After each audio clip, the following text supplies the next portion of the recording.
What's up, guys? Welcome back to The Educated Barfly. Today we're going to be doing an awesome cocktail called a Reconstructed Midori Sour. This cocktail is created by Hermes Melon Liqueur, which is an LA-based bartender, which I don't actually think he's working in a bar these days. I think he's just doing consulting.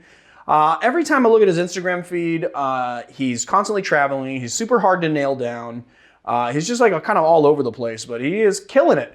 If you had any cocktails in this city over the past 5 or 6 years, you've probably had some of his creations. They are wonderful. He looks to sort of exotic ingredients to kind of fill out these great his great cocktails, and then on top of that, he really specializes in using like mezcal and tequila, and that's kind of his thing. He was the brand ambassador for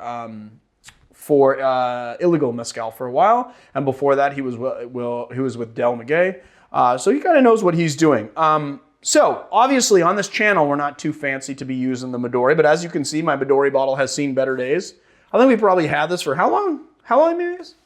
Like 2 years.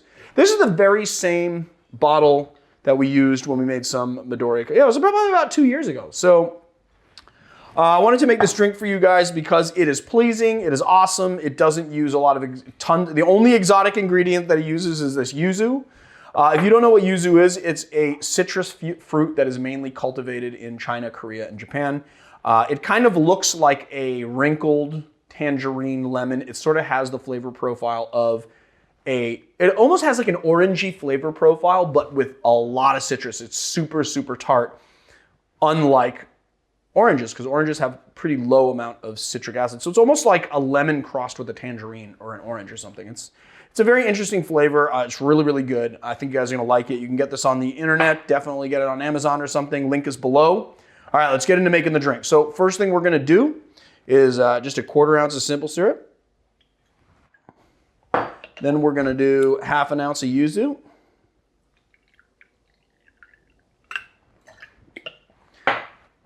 Half an ounce of pineapple juice,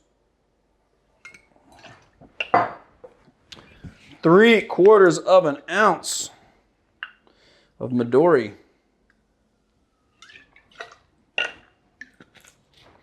and then an 1.5 ounces of, we're using Espadín mezcal.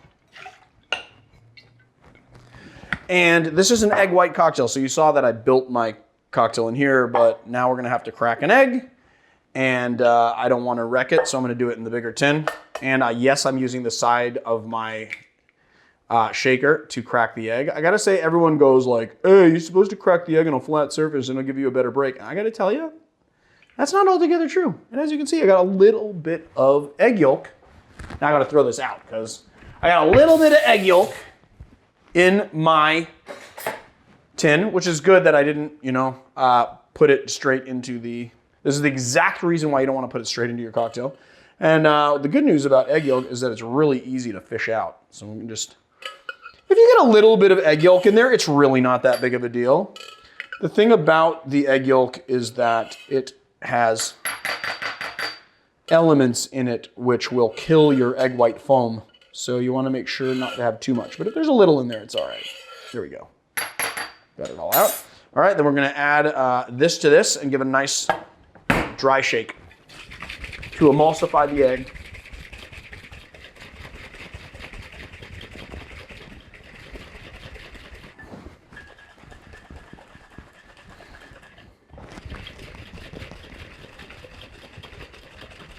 All right. You can shake it for as long as you want, but about 30 seconds will do. Give it a nice emulsification. Then we're gonna use a big rock of ice.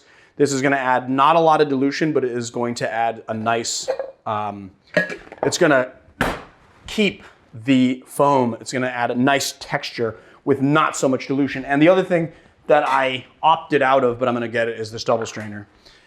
Thing about it is that if you temper your ice and it doesn't break inside the tin, then you don't need to double strain. But if you hear it break up in the tin, it may, if it breaks up, then you kind of need to double strain it because you want to catch all of those little shards of ice. You don't want those in your cocktail.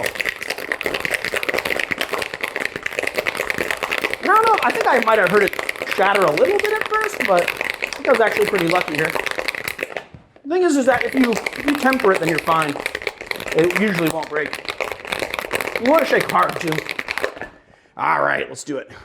Let's figure this out. Ooh, nice. I'm liking the way this is looking. I'm glad I brought this though, because I think I'm gonna need to double strain it.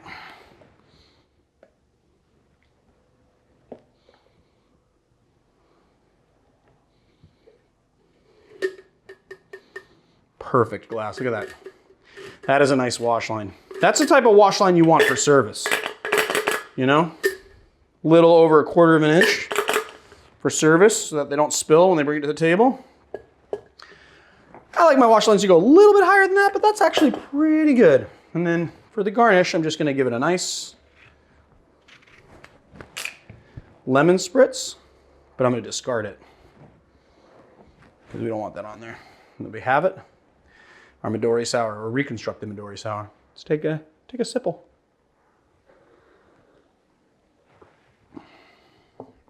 Ooh, that's good. Creamy. The yuzu, what's great is that the 1/4 of an ounce of simple syrup doesn't sweeten it too much.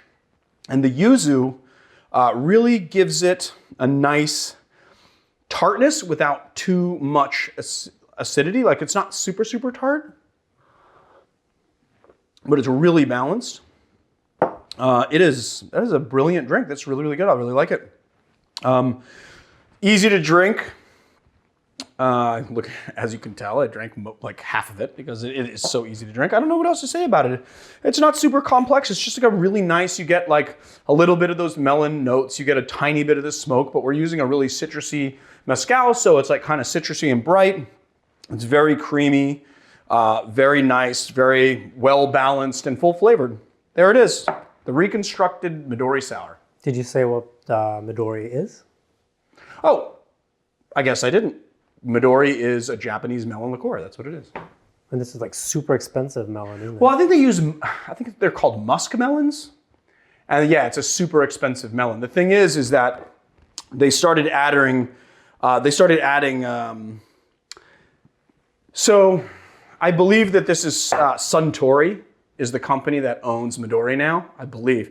And Suntory, it used to be made in Japan, but then they switch production to the United States. And when they switched production to the United States, they started putting some chemical additives in it. And that's why I've been kind of shying away from it. The thing is that I tried to find ways to make my own melon liqueur from scratch, right? And then kind of color it with that same sort of vibrant, kind of green, sort of ectoplasmy color. And it's impossible. I couldn't do it.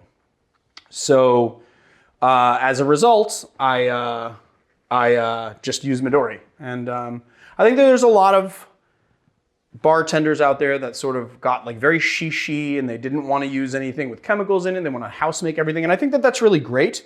But sometimes you're just looking for a specific result and it's okay. It's like, you know, if you use blue curacao, it's going to have food coloring in it. And that food coloring is going to have chemicals in it a little bit. And so like, as long as you just like kind of tamp down on your consumption of that stuff, I don't think it's really all that bad for you. So, you know, we drink a lot of that in sodas and stuff anyway. So there you have it. There it is. That's my defense of Midori, I guess.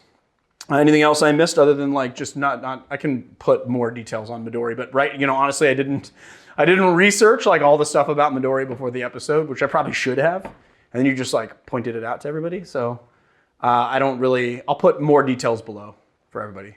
Look below. There's details below on more stuff on Midori. All right. Are you happy now, Marius? Can I end the episode, or do you think we should do some other stuff? Yeah, you can start wrapping it up now. Oh, again? Okay. If you like our channel, please hit like and subscribe, and check us out on Patreon, patreon.com/educatedbarfly. If you want to get one of these aprons that makes me look so sharp, that's Staggerly Goods. So go to staggerlygoods.com and then type in Barfly SLG20 at checkout for 20% off on your order. All of my tools are provided by Barfly Mixology Gear. They do a really good job making tools, and I really like them, and I'm glad that they're my sponsor. So check them out on the interwebs, and then of course we always link all of our gear below, and you can, when you click that link, it goes to our Amazon affiliate store. We get a little kickback on every sale, which helps us make this channel. So if you want to help us out in a way, do that, and that would be a very big help. Other than that, I'll see you guys on another time.